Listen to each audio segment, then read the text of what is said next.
En nuestra entrevista central, ese jueves el Centro de Estudios Transdisciplinarios de Centroamérica presentó la investigación Quebrar el Cuerpo, Quebrar el Alma, las configuraciones de la violencia hacia la mujer en Nicaragua en el contexto del 2018 al 2021. ¿Cuáles son los hallazgos? Nos los cuenta Uriel Velázquez en la siguiente entrevista.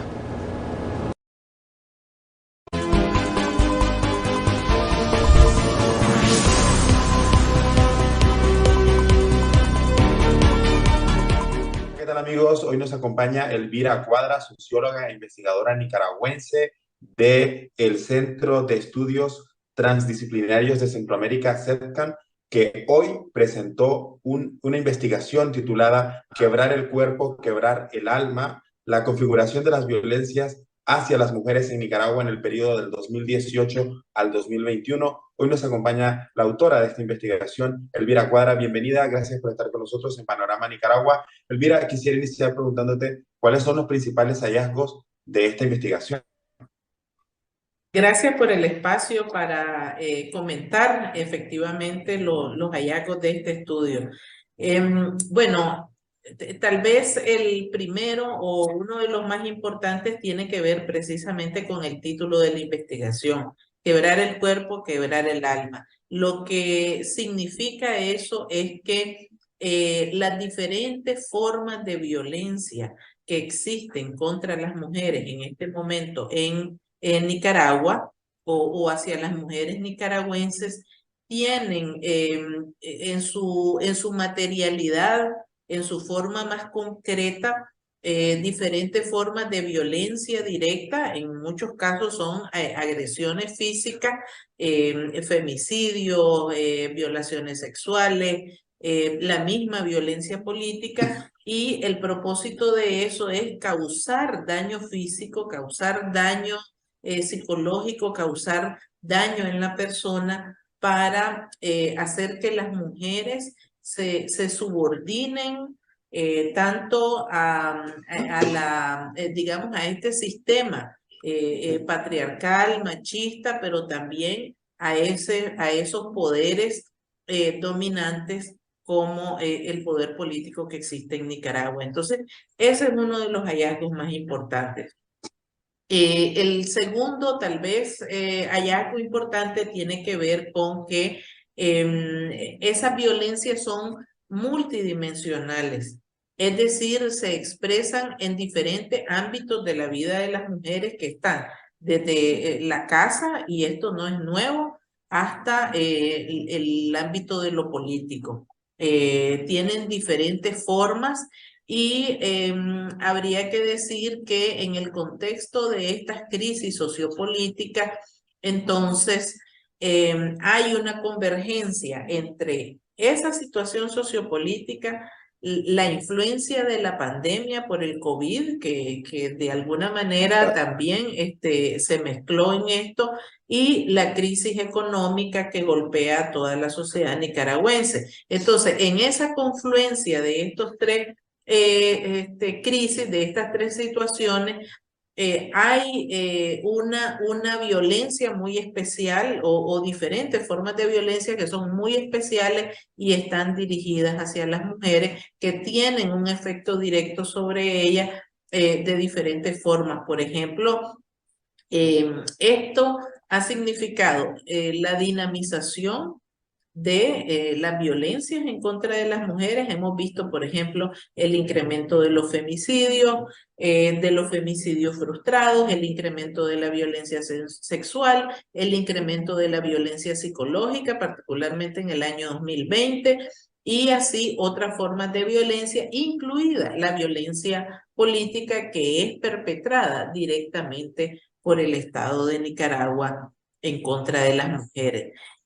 También es importante mencionar que en esos hallazgos hay grupos de mujeres que enfrentan violencias específicas y situaciones específicas. Por ejemplo, las mujeres de la costa Caribe, de las comunidades afrodescendientes, de las comunidades indígenas, que además de esto que he mencionado, sufren también los efectos de digamos, emergencias provocadas por los huracanes ETA y Iota en el año 2020 y más recientemente por la tormenta Julia, ¿verdad? Entonces, eso tiene una afectación sobre toda la población, pero sobre las mujeres en particular, porque hay una enorme responsabilidad de las mujeres en una serie de tareas, incluida, por ejemplo, asegurar la subsistencia o el sustento de la familia, la comida de la familia.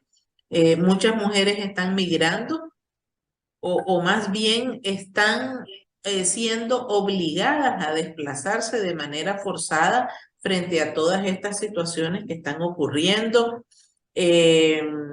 Muchas también han tenido que salir de Nicaragua exiliadas, estas más vinculadas por motivaciones políticas, y pues esto igual también tiene consecuencias sobre sus vidas en diferentes sentidos.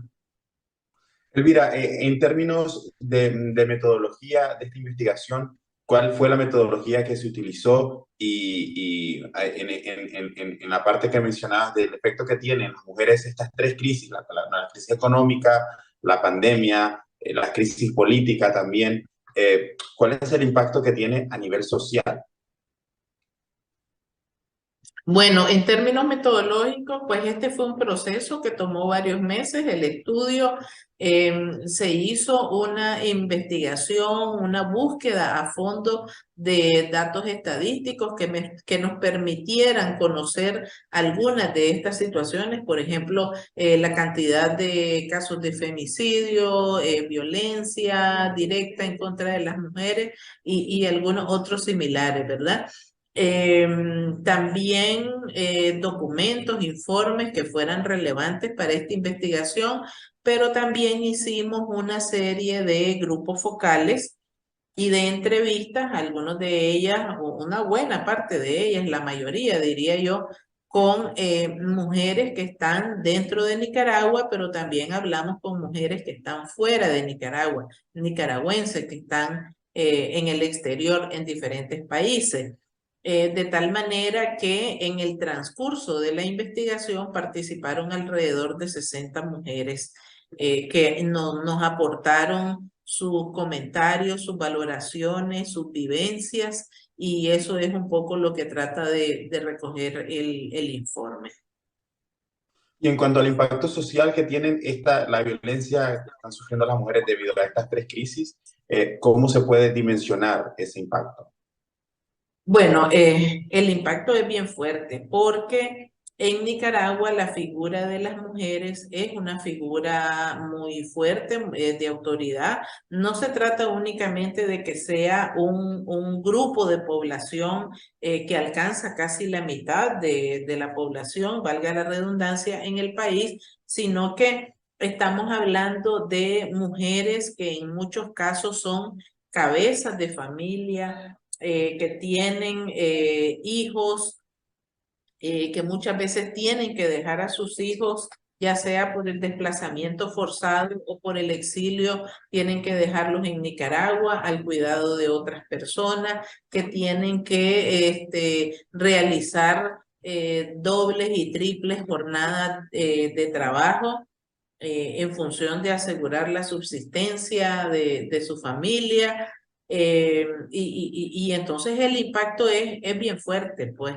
Igual en términos psicológicos, porque lo que nos comentaban es que, por ejemplo, en el periodo más crítico de la pandemia por el COVID, las mujeres fueron uno de los pilares fundamentales para los procesos de duelo de las personas fallecidas, ¿verdad? Es decir, toda la familia se derrumbaba y las mujeres eran como el punto o la persona a la que llegaban a buscar consuelo los demás integrantes de la familia.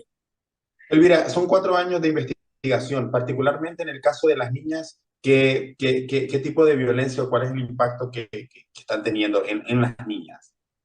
Sí, el periodo que analizamos es de 4 años, entre el 2018 y el 2021. Y lo que encontramos, de acuerdo a los datos y a lo que nos comentaron las diferentes participantes, es que, bueno, en términos generales, las mujeres vivimos lo que se llama un continuum de violencia a lo largo de toda la vida. Y cuando uno ve las estadísticas puede ver cómo la violencia sexual en contra de niñas menores de 14 años se ha incrementado durante este periodo. Pero también vemos, por ejemplo, cómo la violencia intrafamiliar y la violencia psicológica se incrementaron en las mujeres que van de 18 años para adelante. Entonces, eso significa que efectivamente puede que las mayores aparte de tener agresiones físicas, ¿verdad?